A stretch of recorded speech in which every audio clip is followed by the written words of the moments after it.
So time has moved on as it does, and language conforms itself to the habits of those speaking it. Julep is no longer a joke, it is its own beverage. Welcome back, I'm here with Amy again. We've made it all the way to the 1840s now. Which is our favorite time period. Indeed. This is the Dr. John Cron era at Locust Grove. Incidentally, my favorite Cron. He's a lot of people's favorite second generation Cron, yeah, Dr. John Cron. Yeah, he's funny. Yeah. So, William Henry Harrison has won the presidential election against Martin Van Buren. George Cron noted seeing Charles Dickens when he was in Louisville. Teenage Mary Cron ran off with Napoleonic War veteran Edward Shenley, who was in his 40s at the time. Yeah. And Louisville bartender Joe Redding's mint julep recipe was recorded. So by the 1840s, bourbon whiskey had become its own thing. It was a recognized type of whiskey, but even at this point in Louisville, there's no bourbon in it. There are 3 different spirits, but no bourbon. And I love bourbon, but this is so good. First, you're going to need both some crushed ice and a couple of ice cubes, 3 sprigs of mint. It says the recipe says a deep cut glass tumbler. We don't actually have any cut glass tumblers, but this is a little bit later a pressed pattern glass tumbler. You're going to need a teaspoon of sugar, a little bit of water, some cognac. We're just using Hennessy right here. It's kind of the basic, and that will do.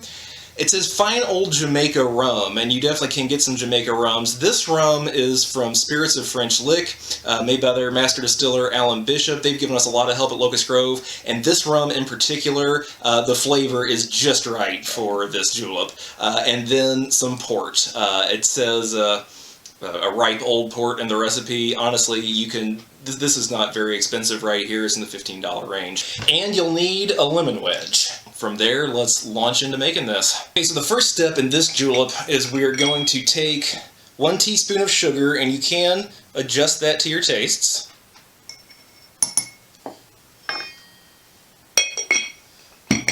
About a tablespoon of room temperature water. And we're going to dissolve our sugar. Now you'll hear me say this a lot in our old cocktail videos. You want to dissolve that sugar in room temperature water before you move on to everything else. It won't want to dissolve in the spirit, and it won't do as well in cold water either. You can also substitute simple syrup for this to your taste. Next, it tells you to fill it with ice to the brim. You don't actually want to go all the way to the brim, because then when you put your spirits in, it'll overflow. So it does say to use a combination of lumps of ice and some crushed ice.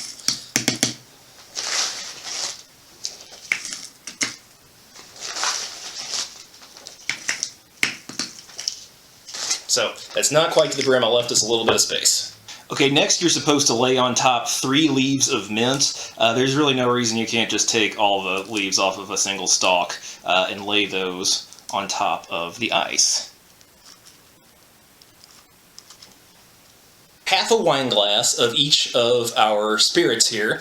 In the Victorian period, a wine glass was about 2 ounces. So this is 1 ounce of each. If you want an easy way in your kitchen at home, that's 2 tablespoons of each. So that's 1 ounce or 2 tablespoons is equivalent to 1 ounce. So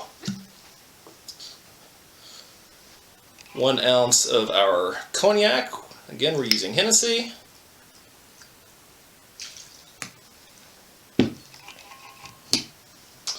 1 ounce of our rum.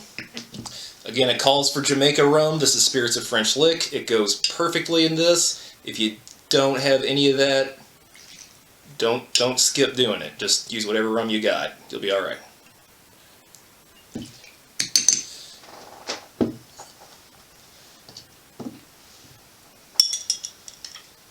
And then 1 ounce of our port. And this turns it a really nice red flavor, or red color, which is not something I ever associated with a julep before.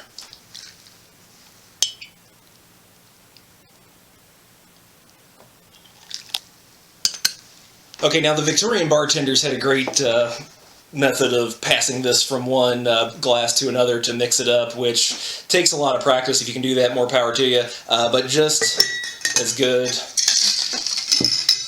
Pour this in a cocktail shaker and give it some good shakes.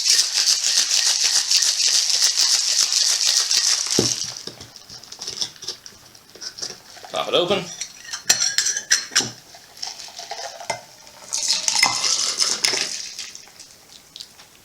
Pour all the contents into your tumbler. Get a couple of mint sprigs. I always like to work them a little bit between my hands. Plant those in there. And the last thing you're going to do is just rub the rim with a lemon wedge. I'm going to go ahead and plant a straw in there, and like I did in the first Julep video, I like to snip these off so that your customer's nose is right at the mint leaves. And let's see what we got with this very unusual mint julep, at least as far as we're concerned. Oh, that is so good. It's so good. Wow. We knew this one was going to be good. Yeah, we tested this out before because it's like we were looking at these factors and it's like, is this just going to be some strange... What is this? Yeah. And like, it turns out it is amazing. Yeah, this is not like anything that I've ever associated with a julep. It's an entirely different drink than what we usually mean when we say a mint julep. But it's so delicious. And it's... I feel like the sugar and the port... It's like on this borderline of fruity drink. If you feel like you don't really like fruity drinks, but you're intrigued by fruity drinks, try this mint julep. Right, yeah. It's fruity without there really being any fruit in there. It's not too sweet. Yeah, but it's not like a sweet, sickening fruity. Yeah. It's yeah. Yeah, it's delicious. But without that being overwhelming. Right. It's like just eating fruit is the wrong way to consume fruit. This is the way it was always meant to be. This mint julep. Yeah. Obviously. I would say this almost kind of is more in line with the Victorian cocktails that we've had. It is, but actually I like it more than some of the others we've had because those get very sweet. They can, yeah. Yeah, and to me that's actually often too sweet. Right. But this is like just the perfect amount of sweetness that I want while I can still taste my alcohol. Right. But I would say it definitely, in my opinion, it definitely does not register like a classic era cocktail. No. Like once you get to the early 20th century. No, this is very much more still like this is a small bowl of punch. Right. That's a good way to glass, put it. Yeah. Which is great. After you drink a couple rounds of these, you will not have trouble staying at home. No, you won't. Yeah, we found ourselves rather okay with that. Yeah, this is what we did on Easter. Right. We stayed home. So there you have it. Unusual by our standards, but for the time... So good. And for the time when it was being written about in the 1840s, bourbon had very much not taken hold as the spirit. Now that was not, it wasn't, it did happen, and we're going to get into that later, but this is... It's just delicious. Yeah, our step, the joke is over, the mint julep is here, it's its own thing. So hope you can try this out at home, and... Stay healthy at home. Stay healthy at home, and we'll see you next time.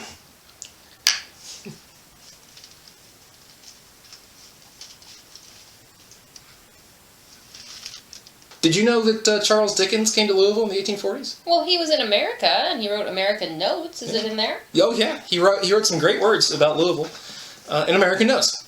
Presenting no objects of sufficient interest to detain us on our way.